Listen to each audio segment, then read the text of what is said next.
Okay, here we go. Our eighth note in the motion unit, second to last, free body diagrams and Newton's second law. Of course, we talked about Newton's second law last time is the math law, and it means more force equals more acceleration. Same force on less mass equals more acceleration, that sort of thing.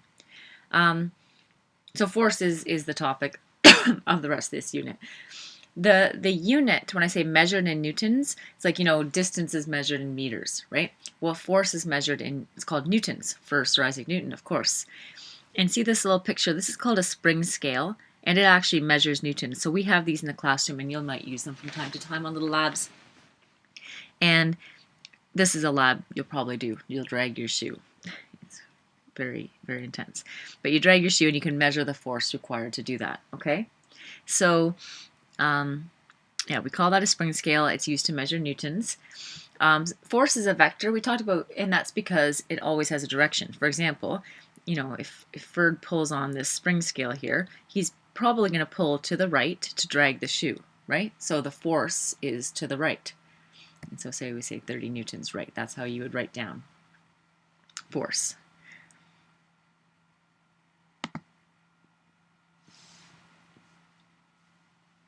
So lots on this picture here, but with force, one thing we learn something called a free body diagram in order to sort of really understand the forces acting on something and whether they're balanced or not.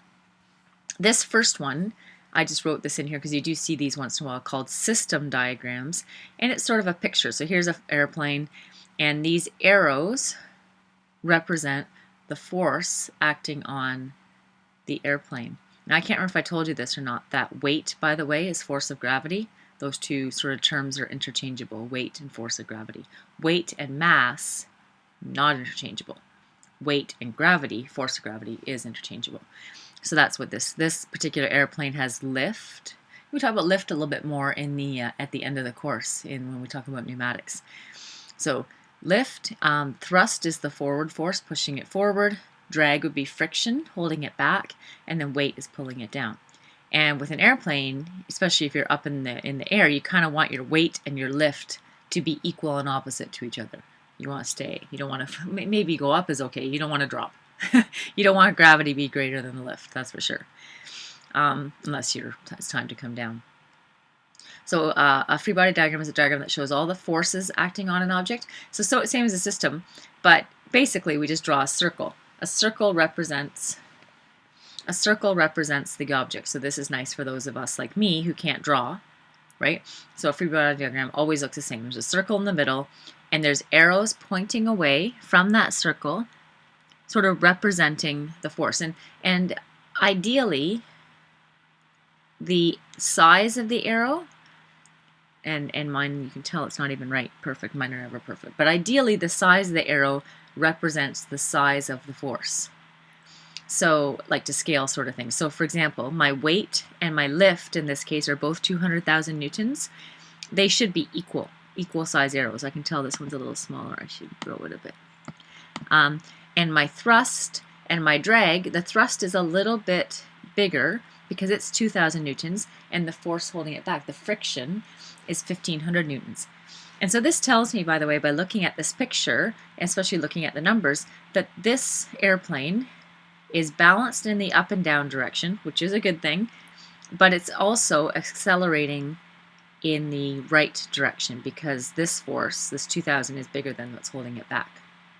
Right? If it was slowing down, if you had something slowing down, that would mean the friction would be a bigger number than the forward force. So yeah, oh gosh, okay, this is what I was talking about. So what can we learn from that free body diagram? Forces are balanced up and down, no acceleration up and down. They are unbalanced in the right-left direction, so there must be an acceleration to the right.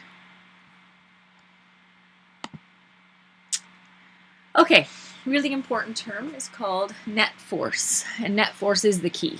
Net force is the sum of all the forces, and when I say that, usually I mean the sum of the forces. Like you could calculate the overall net force on this object, but generally we care about the net force in the direction of motion, which is usually side to side, but not always, but usually side to side. And the net force in the up and down direction is usually balanced, because generally objects, sometimes they move up and down, but not very often. Usually things move side to side. So if I was looking at this and I'm looking at the direction of motion, I can see that's balanced up and down, so I'm not going to bother with that. I'm going to care about the net force in the direction of motion, and it's 500 newtons right. Notice the square brackets to represent the direction. So there's a couple different ways you can calculate net force. Excuse me.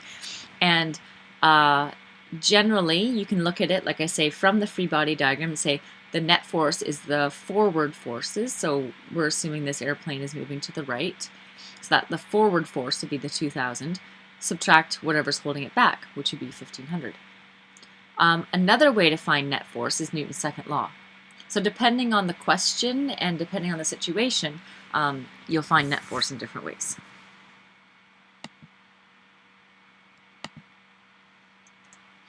So maybe you want to write this down. So the symbol for net force is F with a vector, okay, little F net with a vector. Units is newtons. And then here's my two equations for net force. And then here, if you're using Newton's second law, those are the rearranged forms of that equation. So knowing that, once you know net force, you can find the acceleration, right? So if I knew the net force and I knew the mass of my airplane, I could figure out the airplane's acceleration. Oops, I made a mistake here. I should say 20,000.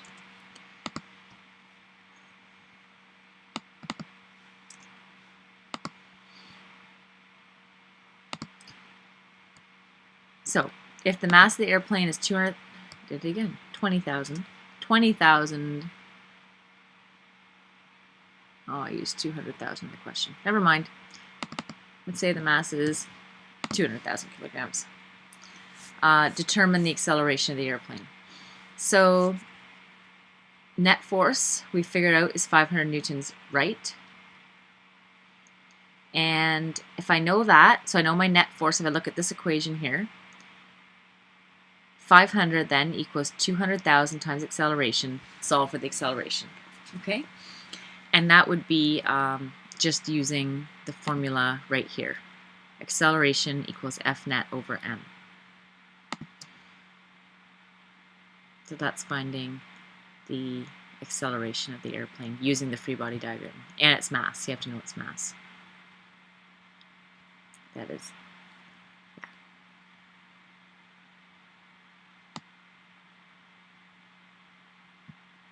Okay, next we're going to use this free body diagram to find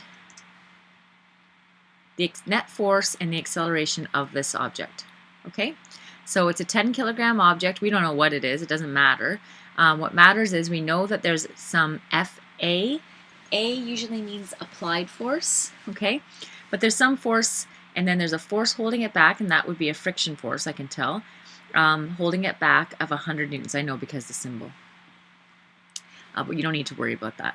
What you do need to know is that this thing is moving to the right. So the things that we know is the forward force is 200 newtons and the backward force is 100 newtons. The mass is 10 kilograms. And I need to know the net force and the acceleration. So to find the net force, first I'll use the free body diagram. Okay, forward minus back. And to find the acceleration, then I use Newton's second law, rearranged, to find an acceleration of 10 meters per second squared. Right. Okay, so you can look at a free body, if you have a free body diagram, you can look at it, you can figure out net force and acceleration from that free body diagram. And that's one of the reasons we use them.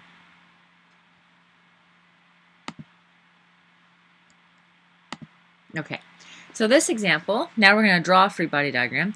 Ferd is dragging Druff to school. He applies a force of 300 newtons east against a frictional force of 280 newtons west. The force of gravity acting on Dreff is 1,000 newtons, and this is offset by the force of the ground pushing up on Dreff of 1,000 newtons. Okay? Which we'll talk about the force of the ground another day. So draw a free body diagram for Dreff, and then determine his acceleration. So first with the free body diagram, okay, we were told in the question that Ferd is applying a force of 300 newtons east, so I'm saying that east is to the right, and that there's a west frictional force of 280 newtons, and then the up and down force on Dreff is 1,000 newtons. His gravity force is 1,000 newtons down, and this force, basically, this force here is called a normal force. It's a balancing force that keeps him falling through the center of the earth, but we'll talk about that later.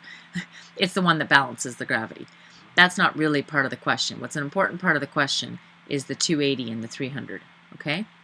So, we drew the free body diagram. You just basically took the information from the question. And then we're going to use the fact that his mass is 100 kilograms to find his acceleration. To do that, first you have to find his net force. So this is a multi-step question. First we find the net force. The net force is from the free body diagram 20 newtons right? It's 300 minus 280. And then you use this acceleration equals F net over m, 20 then divided by his mass of 100 to get 0.2 meters per second squared right. Okay, so that's using a free body, that's basically taking a situation, drawing a free body diagram, and using all that to find the acceleration of, in this case, Dreff being dragged to school. Okay, so that's Newton's second law, that's and free body diagrams, and yeah, that's it.